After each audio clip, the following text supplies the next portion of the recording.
you very much, Cornelius. Really always a big pleasure to be together with you.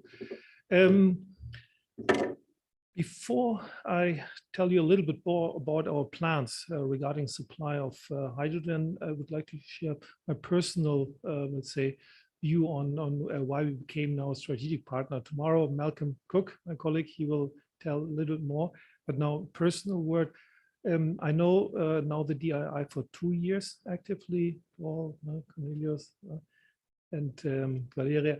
And I have to say, I'm very impressed by these people. Also, Frank, very, very impressed. They're doing it now for more than 10 years and always believing that this is the right way. Also facing tough times and still believing this is the right thing we have to do. And even in times when many companies or some companies decided to leave, they kept really the momentum. And this is the big contribution, I think, for society, for the climate, and they really deserve all our support. And we said immediately when this topic came up, I said, this is a personal motivation to become here shareholder and strategic partner of DII. And I really, really, really thank you for keeping this organization not only alive, but now flourishing, and now it's becoming bigger and bigger. So congratulations to you first.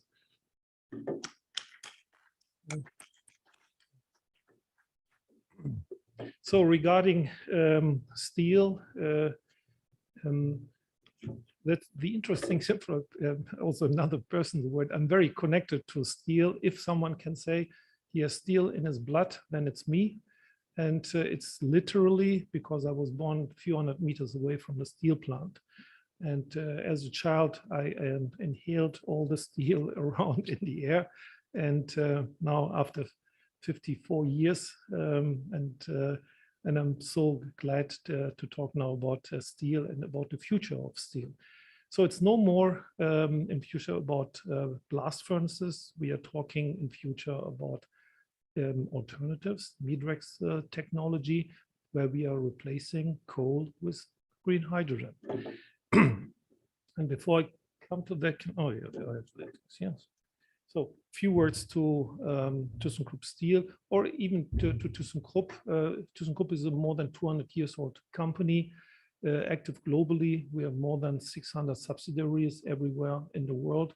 Well known for sure also for elevators, which we have sold last year, but we are also very well known for our steel business and industrial engineering. And when it comes to steel, we do that now for more than 100 years at one location. This is Duisburg, where I was born. And actually, this is the biggest steel plant on one single location. And just thyssenkrupp, our company, is responsible for 3% of the CO2 emissions in Germany. So this means any type of decarbonization will have immediately a huge impact on the plan of the German government. So the interest is huge, the pressure is huge, and the will is huge.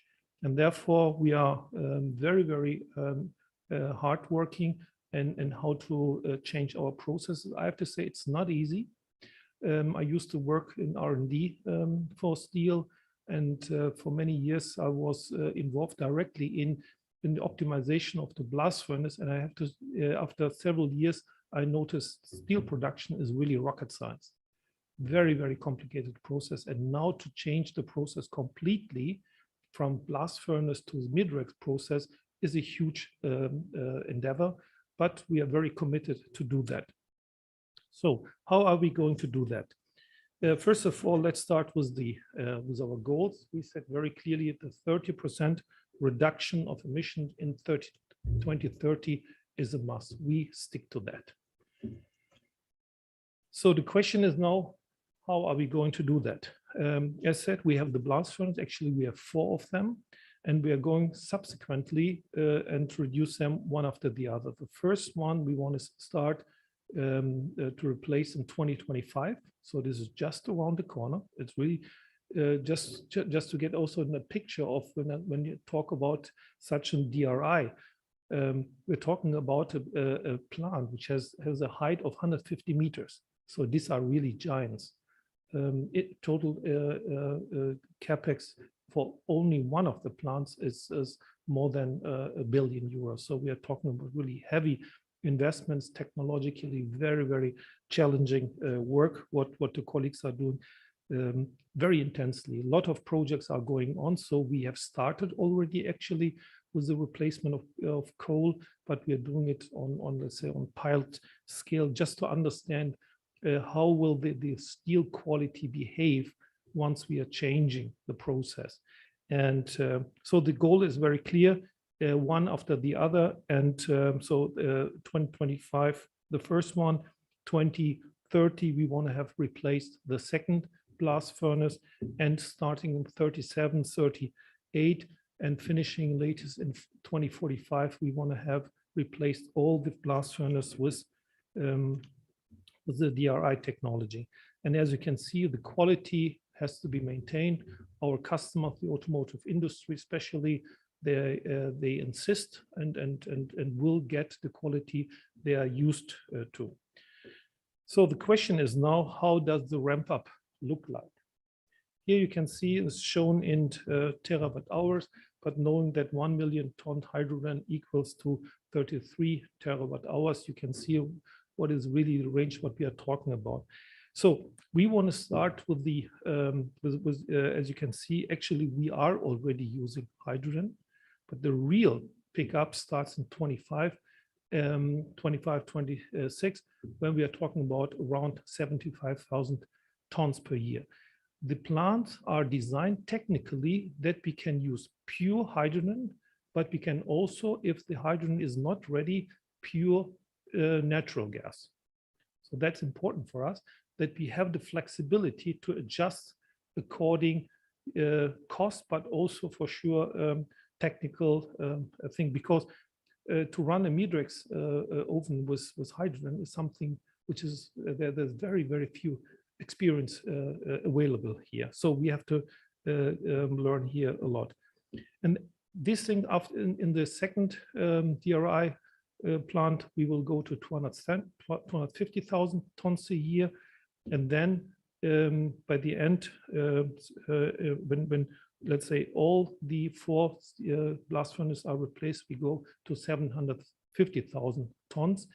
And considering that there's also, we have a joint venture with Salzgitter in Duisburg, another plant, HKM, they're around 4 million tons. If we also add this and replace it here with hydrogen, so we are easily coming in the range of 1 million tons of hydrogen, which we are going to supply.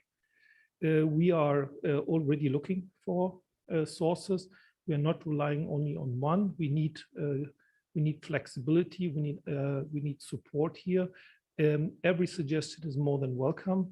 Maybe some of you have noticed at LinkedIn. We were recently here with Cornelius on a tour 1 week. It was a quite tough week, I would say, but it was amazing because we visited a lot of partners, future suppliers of green hydrogen. It was really amazing. It was in Dubai, Abu Dhabi, and Morocco. We know that there are other countries which we also check. So this is our plan. This is not an option. This is a must. We have no other opportunity. We have to go do that, and we will do that. And with that, I thank you for your attention.